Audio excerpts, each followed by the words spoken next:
La Fédération internationale des ligues des droits de l'homme, FIDE, la Ligue des droits de l'homme, LDH, et une coalition d'avocats togolais ont appelé à une action internationale urgente suite à ce qu'elle décrit comme des violations massives et coordonnées des droits humains lors des récentes manifestations anti-gouvernementales au Togo. Les organisations ont annoncé qu'elles envisageaient de saisir la Cour pénale internationale, CPI, afin qu'elle enquête sur les crimes commis par les autorités togolaises.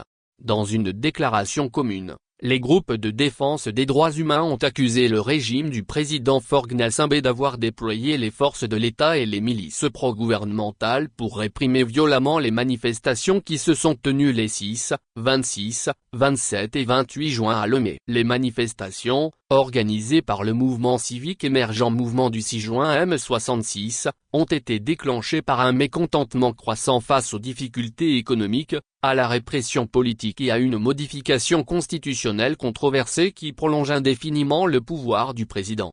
Le bilan fait état de 7 morts, dont un mineur, ainsi que de centaines de blessés et d'arrestations. Victimes et témoins dénoncent également des cas d'enlèvement, de torture et d'exécution sommaire. Cette répression constitue non seulement une grave violation des droits fondamentaux, mais s'inscrit également dans un schéma plus large de violence systémique et d'impunité, ont déclaré les organisations, ajoutant qu'elles sont prêtes à alerter le procureur de la CPI afin qu'il enquête sur les crimes commis avant, pendant et après l'élection présidentielle contestée de 2005.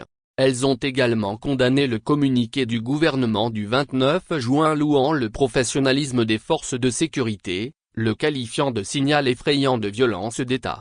La FIDE, la LDH et leurs partenaires juridiques exigent la libération immédiate de tous les détenus politiques et exhortent les Nations Unies à lancer une enquête internationale indépendante. Elles ont également appelé au démantèlement des milices soutenues par le régime et suggéré que des sanctions ciblées pourraient être imposées à de hauts responsables.